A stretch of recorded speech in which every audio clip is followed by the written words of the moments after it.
भगवान बनना है, भगवान के बाजू में बैठना है, भगवान बनने की वो कला आत्मसात करना है, भगवान बनने की वो हैसियत अपने अंदर लाना है, उसकी चर्चा चल रही है। और वो 16वें नंबर की 16 कारण भावना प्रवचन वात्सल्य का मंगलाचरण है कि तीर्थंकर बनना है तो सहयोग रूपी वात्सल्य दिखाना होगा, तीर्थंकर बनना है तो समानता रूपी वात्सल्य दिखाना होगा, तीर्थंकर बनना है तो संगठन रूपी वात्सल्य दिखाना होगा, तीर्थंकर बनना है तो समादर रूपी वात्सल्य दिखाना होगा, तीर्थंकर बनना है तो समीचीनता सत्यता रूपी वात्सल्य दिखाना होगा, और तीर्थंकर बनना है तो सद्गुण ग्रहणता रूपी वात्सल्य दिखाना होगा, तीर्थंकर बनना है तो सब सरलता रूपी वात्सल्य दिखाना होगा, और तीर्थंकर बनना है तो सहनशीलता रूपी वात्सल्य दिखाना होगा। और आप लोगों के बीच में समादर की बात मैंने आपसे करी थी।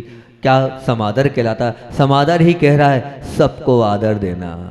सबको से तात्पर्य ये है जो सत्ता में, धन से, शरीर से या दिमाग से ताकतवर है उसको नहीं, बलजोर को नहीं, कमजोर को भी क्या देना? आदर देना। इसकी बात करी थी। जो आदर देता है उसका अनादर कभी नहीं होता है, उससे तो अपने आप आदर मिलता है और वो वात्सल्य मिलता ही चला जाता है। और गुरुदेव ने क्या कहा था?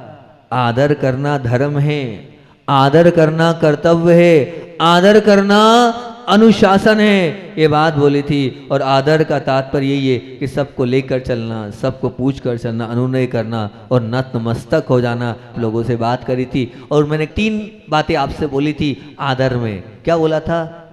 जी लगाकर बात करना को बोला था। जी लगाकर बात करना आदर का तात्पर्य। अगर आप जी लगा लेंगे तो कड़वी बात भी उस जी के माध्यम से मीठी हो जाएगी। बस जी लगाते हुए आप बात कर लें। और क्या बताया था मैंने आपको?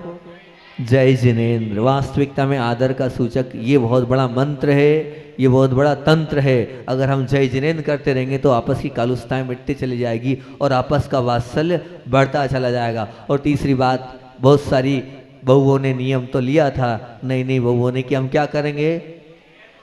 किसके चरण छोड़ेंगे? सासू के कि माँ के? माँ के कि सासू के? माँ के। वास्तविकता में अगर अपने माँ माना है तो चरण सबको छूना है, ये वाले अपने नियम लिए थे। और बाकी और भी बहुत सारे सभी लोगों से बोला था कि अपने माता पिता के चरण आपको छूना है। ये अपन ने चर्चा बहुत अच्छे से करी थी। अगला मंगलाचरण अपना हैगा कि तीर्थंकर बनना है तो समीचीनता रूपी वात्सल्य दिखाना होगा।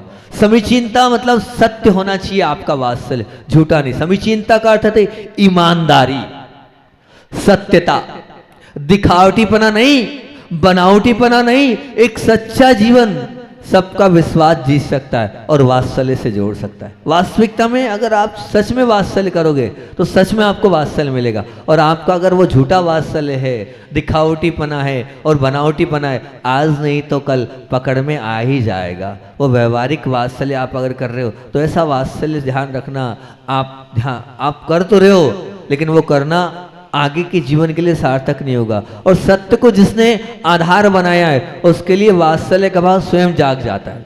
क्योंकि अगर आप सच्चा वात्सल्य दे रहे हो तो निश्चित आपको भी सच्चा वात्सल्य मिलेगा ही मिलेगा, ये निश्चित बात है। पर आपके अंदर सत्यता होनी चाहिए। और असत्य को तो पाप कहा है, और जहां पाप है वहां वात्सल्य का बीजारोपण कैसे हो सकता है? बताओ ना। अगर थोड़ा बहुत भी आपके अंदर पाप है तो पाप कैसा पाप? असत्य का पाप, झूठा पाप अगर है तो वो निश्चित रूप से ध्यान रखना आपको वात्सल्य दिलाने वाला नहीं है। और वात्सल्य तो उसी पर होता है जहाँ पर विश्वास होता है, और जहाँ विश्वास ही नहीं वहाँ वात्सल्य होता ही नहीं है। इसलिए अगर आप वास्तविकता में विश्वास पात्र बनना चाहते हैं तो सच्चा वात्सल्य करें, झूठा और दिखावे का वात्सल्य ना करें। झूठा और दिखावे का वात्सल्य आप कर तो लेंगे लेकिन वो आगे तक चलने वाला नहीं है। आपका दिखाने वाला वात्सल्य आज नहीं तो कल समझ में तो आ ही जाएगा, और वो दिखावटीपना अगर नहीं रहेगा तो वात्सल्य होना ही नहीं है। इसलिए व्यवहार का वात्सल्य दिखाने के लिए होता है, परंतु उसे दिखावे में भी छलावा या धोखा पानी मानना, उसे एक प्रकार का उसमें लूट मार के दर्शन है। लूट मार के तो दर्शन है। अगर आप मान लीजिए झूठा वात्सल्य दे रहे हैं तो सच्चा वात्सल्य दोगे तो लूट मार नहीं होगी, नहीं तो लूट मार हो जाती है अगर आप झूठा वात्सल्य दे रहे तो। जहाँ हम स्वार्थ को गौण कर देते हैं वहीं पर सच्चा वात्सल्य होता है। सच्चा वात्सल्य की परिभाषा ये है जहाँ स्वार्थ नहीं हो और प्रेम दिया जाए, वो सच्चा वात्सल्य होता है। बस वही वाला वात्सल्य आपको देना है। पूज्य गुरुदेव की मुस्कुराहट में जो मुस्कुराहट पूज्य गुरुदेव की थी वो सच्ची लगती थी, बिल्कुल सच्ची लगती। इसीलिए तो हम सबको वो आह्लादकारी और जीवन प्रदायिनी लगती थी। उनकी वो जो मुस्कुराहट है, उस मुस्कुराहट के लिए सब लोग क्या हो जाते थे, अपने आप गदगद हो जाते थे उनकी मुस्कुराहट के लिए। तो निश्चित हमारे अंदर सत्य रूपी वात्सल्य होगा और सत्य रूपी मुस्कुराहट होगी तो हम जीवन में बहुत कुछ कर सकते हैं और अपने जीवन को बहुत अच्छा बना सकते हैं। ये सच्चा वात्सल्य होता है तो ये मान के चलना कि आप जहाँ जाएंगे वहाँ आपकी अपने आप, वहाँ जहाँ भी जाएंगे वहाँ आपकी अपने आप पूछ परख होगी। और अपने आप जो सच्चा वात्सल्य देता है ना, वहाँ बैठने की इच्छा होती है, वहाँ से हटने का मन नहीं होता है। निश्चित अगर आपका सच्चा वात्सल्य तो, मेरी भाषा में अगर मैं कहूँ तो मैं इसको हमेशा बोलता हूँ बी टेस्टफुल। बी टेस्टफुल मतलब क्या? बी टेस्टफुल का तात्पर्य ये हैगा कि जिनके पास हम 10 मिनट के लिए जाना चाह रहे हैं और उसके बावजूद भी आधा घंटा हो जाए और मन हटने को ना करे तो वो कहलाता है बी टेस्टफुल। ऐसा लगता है कि हमारे पास 5 मिनट का समय है तो हम किससे बात करें, हम उनसे बात कर लेते हैं, उनके पास चले जाते हैं, उनको थोड़ा अपन क्या कर देते हैं, मोबाइल लगा लेते हैं। तो आप बी टेस्टफुल हैं। अगर आपके पास कोई आ रहा है, बैठ रहा है और उसकी जाने की इच्छा नहीं हो रही है तो मान के चलना आपका सच्चा वात्सल्य है। ये तो वात्सल्य नहीं है, हटने का मन नहीं करे तो वो सच्चा वात्सल्य है।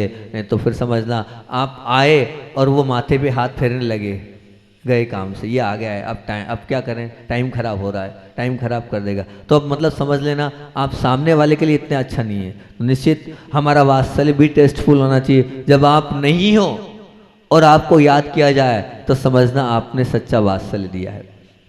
वास्तविकता में आपकी परीक्षा कब होगी? जब आप उस स्थान पर नहीं हो और आपको याद किया जाए तो ये मानूंगा कि सचमुच में आपने सच्चा वात्सल्य दिया है, सच्चा प्रेम दिया है, सच्चा स्नेह दिया है, तभी तो आपको याद किया जा रहा है। नहीं तो याद किया जाता क्या? 3 काल में याद नहीं किया जाता है। कभी किसी के मन में आपने ऐसा स्थान बनाया है कि आपके नहीं होने के बाद भी आपको याद किया जाए? बताओ तो, बनाया नहीं बनाया? अभी बासा वाले आए थे और वो यही सुना रहे थे, मालूम महाराज जी सब मंदिर सुना हो गया, धर्मशाला सुनी हो गई, सबको आपने इस प्रकार से बना दिए। जैन तो जैन, सब्जी वाले, आजू वाले सब बोल रहे हैं कि महाराज जी गए, सब सुना करके चले गए, बहुत अच्छा लगता था महाराज जी। ये कारण क्या है? हमारे अंदर कोई भी अंदर से स्वार्थ नहीं है, हमने सबको निस्वार्थ भाव से वात्सल्य दिया, इसीलिए वो याद करते हैं, वो याद करेंगे क्योंकि कोई राग देश से रहित हमारा वात्सल्य। ऐसा वात्सल्य आपका है? अगर आपका ऐसा वात्सल्य रहेगा तो आपको बाद में भी याद किया जाएगा, हमेशा आपको बुलाया जाएगा, हमेशा आपके लिए कहा जाएगा कि वो थे और वो चले गए। एक बहुत अच्छा याद आ गया, मैं हमेशा इसको सुनाता हूँ क्योंकि जो सत्य घटनाएं होती है ना वो मुझे बहुत अच्छी लगती है। और एक सत्य घटना आपके बीच में रख रहा हूँ, या जितनी बहुएं बैठी है कान खोलकर सुने, बहुत अच्छी बात आप लोगों के बीच में रख रहा हूँ, शायद आप ऐसे बन जाएंगे तो बहुत अच्छा होगा। एक परिवार की एकदम सत्य घटना आपके बीच में रख रहा हूँ। एक माँ को, मतलब सासू माँ को, आपकी सासू माँ है, हमारे लिए तो माई है ना, आप सासू माँ बोलते हैं। एक माँ को कैंसर हो गया और कैंसर के साथ और भी अनेक प्रकार की बीमारियां थी। और जब डॉक्टर के पास पहुँचे, डॉक्टर ने कहा इनकी उम्र ज़्यादा नहीं है, बहुत कम समय है जो अपना ये जीवन जी पाएंगे और मुश्किल से महीनों मान लो या दिन गिन लो, इतना है।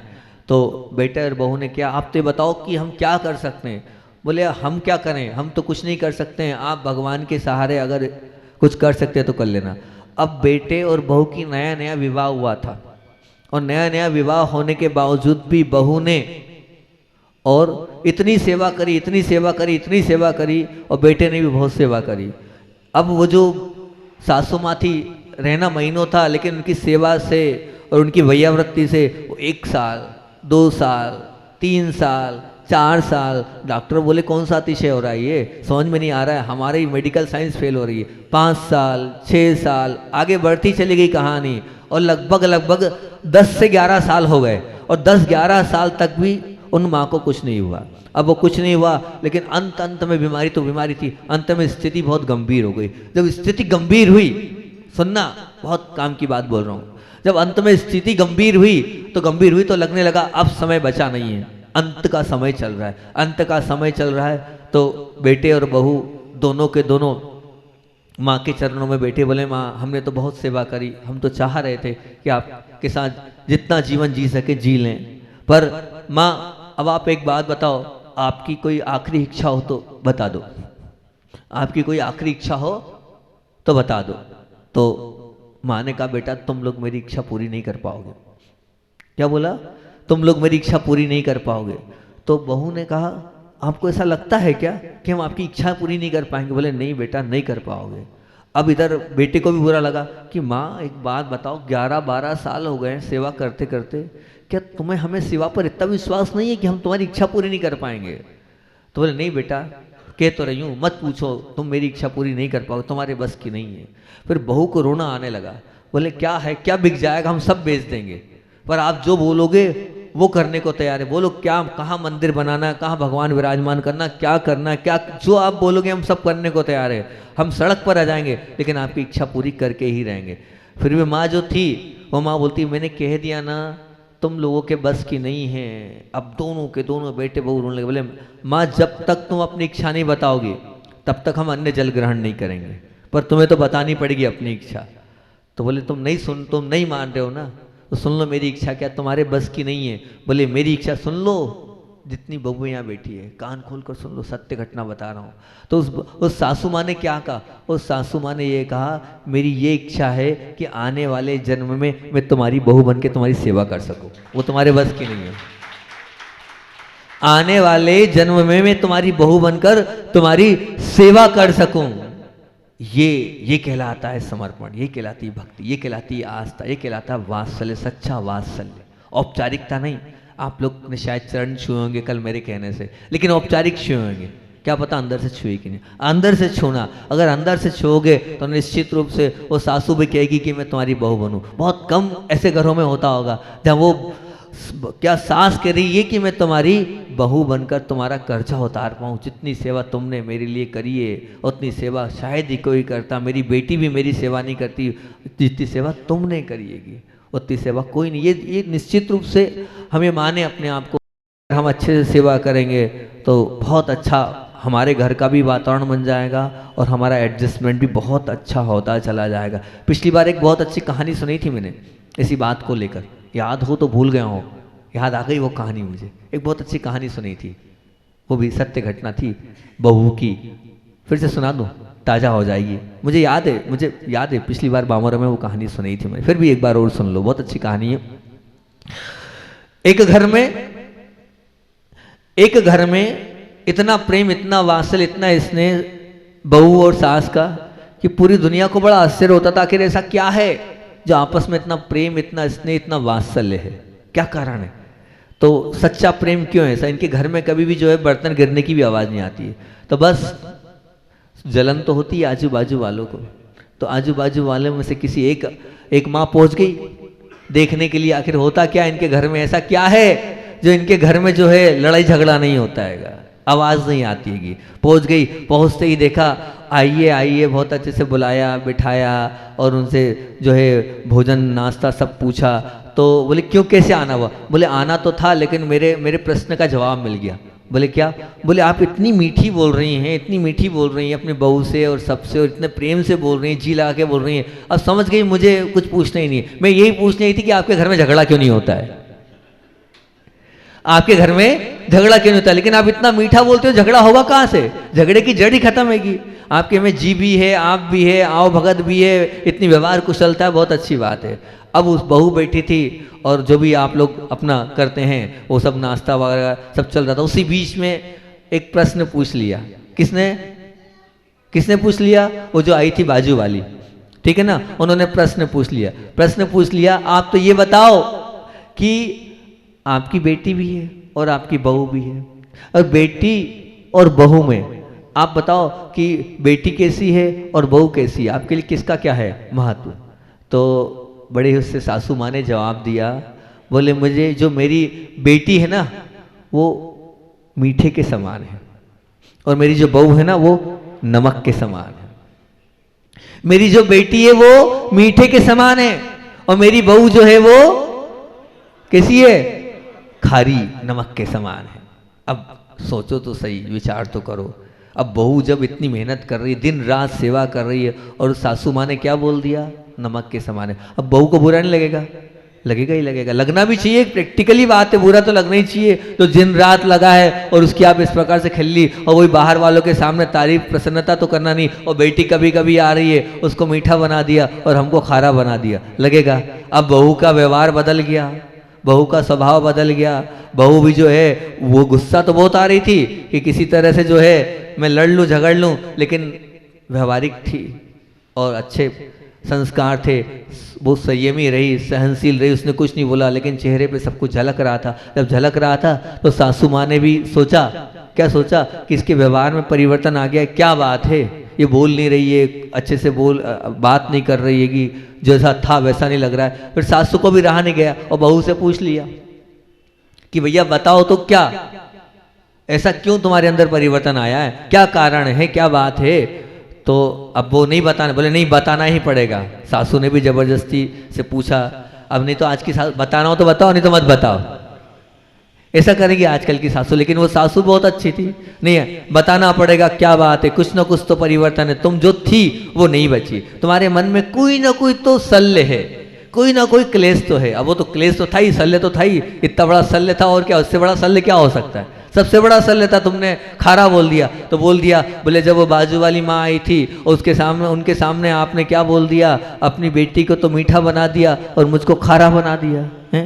मैं इतनी सेवा क्या कम करी मैंने सेवा? आप बताओ मैं आपके लिए क्या नहीं करती हूँ, दिन भर सुबह से लेकर शाम तक लगी रहती हूँ, आपने खारा बना दिया। बोले बेटा तू समझ नहीं पाई। बोले तू बेटा समझ नहीं पाई मेरे अर्थ को। बोले क्या?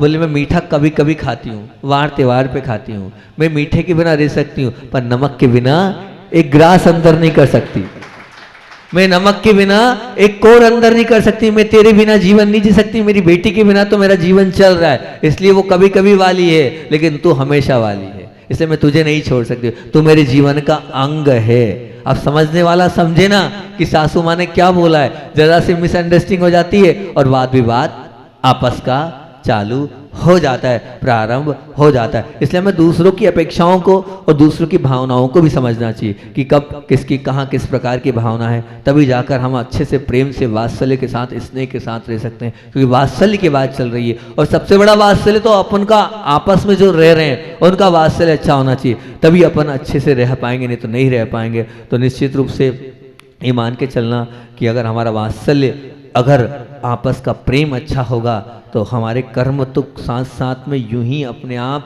निर्जरित होते चले जाएंगे। और समीचीन वात्सल्य का एक और उदाहरण आपको बता रहा हूँ, बहुत अच्छा उदाहरण बता रहा हूँ। एक बेटी थी, वो जो बेटी थी पढ़ी लिखी थी, वेल एजुकेटेड थी, सर्विस वाली थी, योग संयोग की बात है, पाप कर्म का तीव्र उदय आया और एक बेटी और एक बेटा था, और बेटे का एक्सीडेंट में मरण हो गया, मतलब भाई का मरण हो गया।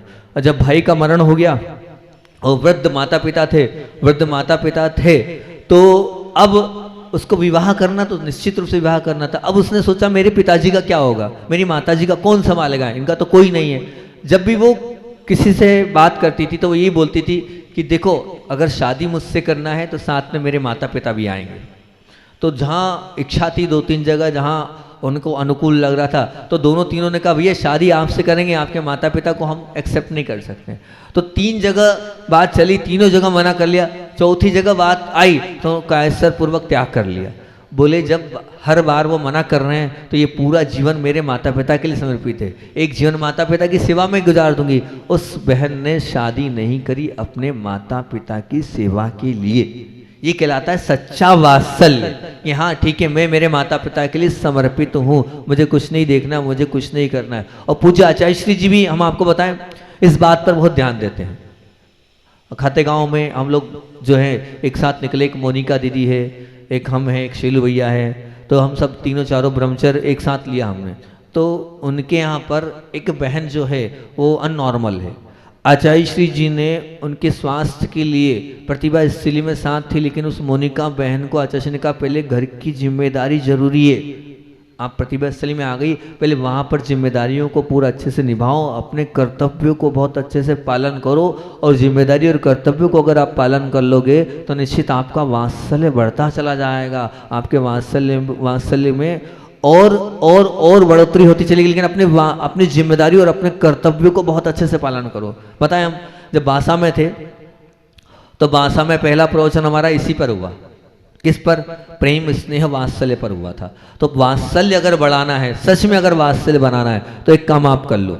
क्या काम करना है? अगर वास्तविकता में अगर आपको वात्सल्य बढ़ाना है, तो मैं तो प्रतिदिन किया था ये कार्य, मतलब प्रतिदिन रोज पेपर आते थे। कम से कम आप अपने जिनके साथ आप रह रहे हो, जिनके साथ रह रहे मतलब अपने बच्चों के साथ, अपने पति के साथ, अपने सास के साथ, अपने ससुर के साथ, इनके लिए मेरी क्या क्या जिम्मेदारियां हैं, इनके लिए मेरे क्या क्या कर्तव्य, एक कागज पर लिख के हमें ला के दे दो कि मेरी क्या जिम्मेदारी मेरे बेटे के प्रति है, मेरी क्या जिम्मेदारी मेरी बेटी के प्रति है, मेरी क्या जिम्मेदारी मेरे पति के प्रति है, मेरी क्या जिम्मेदारी मेरी सास ससुर के प्रति है। ये लिखो आप। जब आप लिखोगे ना तो आपको खुद को लगेगा कि ये बहुत सारी जिम्मेदारियां, बहुत सारे कर्तव्य मुझे जो करना चाहिए मैं नहीं कर पा रही हूँ और मुझे करना चाहिए। उसका मेडिटेशन करो, उसका ध्यान करो, उसको ऑब्जर्व करो। जब कोई नई बहू आती तो मैं पहले यही नियम देता हूँ कि आप अपनी जिम्मेदारियां और कर्तव्य लिख के मुझे बताना कि मेरी ये जिम्मेदारियां हैं, मेरे ये कर्तव्य हैं। जब हम उन जिम्मेदारियों और कर्तव्य तक पहुंचते हैं तो लगने लगता है कि हाँ हम कुछ नहीं कर रहे हैं, बस माताओं ने ये बांध के रख लिया है, गरम गरम रोटी खिला दो, हो गई हमारी जिम्मेदारी पूरी। नहीं, और भी बहुत सारे कर्तव्य आपके हैं, और भी बहुत सारी जिम्मेदारियां हैं आपकी, उनको ऑब्जर्व करो। इससे सचमुच में आपका प्रेम वात्सल्य बढ़ेगा, आपस में प्रेम की और बढ़ोतरी होती चले जाएगी। लेकिन ये आप जिम्मेदारी सोचा कभी आपने? अपने आप को ऑब्जर्व किया कि मेरी क्या क्या जिम्मेदारी हैगी, मेरे क्या क्या कर्तव्य होंगे? लिखे कभी आपने? अगर आप बहुत अच्छा होगा कि अगर सचमुच में अगर मेरी बात मानते हो तो इतना ही कर लो, अपनी जिम्मेदारियों और अपने कर्तव्य को निश्चित रूप से आपको लिखकर लेके ही आना है, आना है। आओगे? वैसे आज का नियम तो मैंने दूसरा दिया है। आज का नियम तो क्या है? क्या नियम दिया है आज का, पता है ना आपको? न गिफ्ट लेना है। बताइए नियम क्यों दिया है आज? कल हमने कल ही वायरल कर दिया था। आज 14 फरवरी है। शर्म आनी चाहिए। पूरा देश इस वैलेंटाइन डे नाम की बीमारी से ग्रस्त रहेगा। आप स्वयं विचार करना, क्या हमारी संस्कृति में क्या एक ही दिन प्रेम के लिए बांध दिया? बस एक ही दिन प्रेम के लिए, बाकी दिन प्रेम के लिए नहीं हैगा, हैं? पूरे देश की युवा पीढ़ी भूल गई हैगी आज का दिन। आज का दिन क्या है पता है आपको?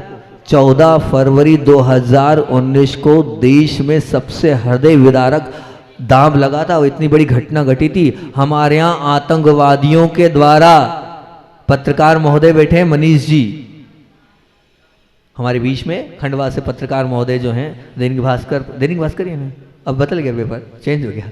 दैनिक भास्कर के पत्रकार महोदय बैठे हैं, उनको तो मालूम ही होगा कि आज 14 फरवरी 2019 को एक बहुत बड़ी घटना घटी थी। और उस घटना में, एक बहुत बड़ी घटना में कितने, 1-2 नहीं, 300 केजी 3 क्विंटल बारूद डाली गई थी, फेंकी गई थी आतंकवादियों के द्वारा। और उसमें 40 एक साथ हमारे देश के जवानों की मृत्यु हुई थी। वो आज का वो वैलेंटाइन डे जिसको आप बना रहे हो, सोचो देश ने इस जिसको ब्लैक डे कहा है, भारत देश ने इस दिन को ब्लैक डे कहा है, और आपकी वो असंतुलित मानसिकता, कामुकता, कि आप उसको तो भूल रहे हो और पश्चिमी संस्कृति के उस प्रदर्शन में आकर उसको वैलेंटाइन नाम दे रहे हो। नहीं, बिल्कुल आपको सोचना चाहिए। आज का दिन तो दुख का दिन है, पीड़ा का दिन है, कष्ट का दिन है, लेकिन आप उस कामुकता को, उस बाहर के वासना को और वो अपने अंदर लाकर उसे याद कर रहे हो। मेरा तो ये मानना है, नहीं, बिल्कुल नहीं। आपको तो बल्कि उन जवानों के प्रति जागरूक होना चाहिए और पता भी होना चाहिए। पहले ख्याल से लोगों को यही नहीं पता होगा कि आज क्या घटना है, यही नहीं पता होगा कितने जवान मरे। 1 या 2 परिवार किसी का नाम मालूम है, जाकर देखो, उन्होंने भी तो अपने बच्चों को देश के लिए समर्पित किया है, अपने देश के लिए उन्होंने अपनी जानें दी है। उनको याद करना चाहिए, उनको सलामी देना चाहिए, वो तो भूल गए। श्रद्धांजलि अर्पित करना चाहिए, वो तो भूल गए। और पश्चाताप संस्कारी, वो जो पीछे की पश्चात संस्कारी है, उसमें अंग्रेजों के, उसमें वैलेंटाइन डे आप बना रहे हो। नहीं बनाना है। आचार्य भगवान की उस बात को आप याद रखना।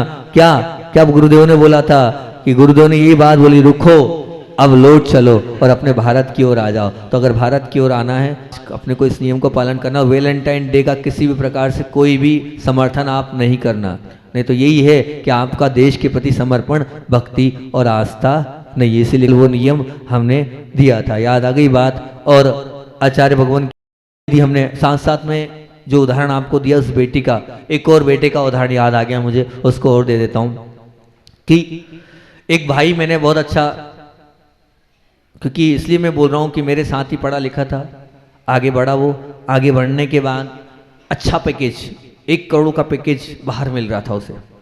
1 करोड़ का पैकेज बाहर मिल रहा था, लेकिन वो बाहर इसलिए नहीं गया, सिर्फ इसलिए नहीं गया कि सच्चा वात्सल्य था उसका, सच्चा समर्पण था उसका परिवार के प्रति, माता पिता के प्रति।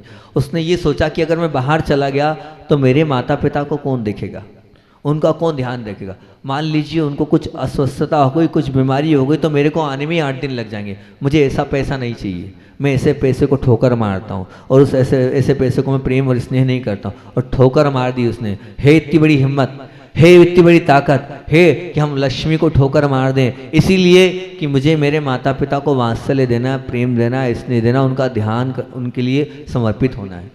शायद बहुत मुश्किल चीज़ है ये और बहुत कठिन चीज़ है, पैसे और लक्ष्मी को लात मार पाना। लेकिन आपके बीच में सच्ची बात रख रहा हूँ कि सामने वाले ने 1 करोड़ का वो जो पैकेज था वो ठोकर मार दी। ये हमारे अंदर आ जाए कि हाँ, पैसा नहीं, हमारे घर के बड़े सदस्य हमारे लिए ज़रूरी है, वो हमारे लिए, उनको हमें इम्पोर्टेंस देना है, तो बहुत अच्छी बात होगी। एक भाई और याद आ गया तो मैं और बता देता हूँ कि नाम नहीं ले रहा हूँ पर कि सच्ची बात बता रहा हूँ। एक भाई का विवाह हो रहा था और विवाह में ऐसा था कि निश्चित रूप से 3-4 ऑप्शन थे।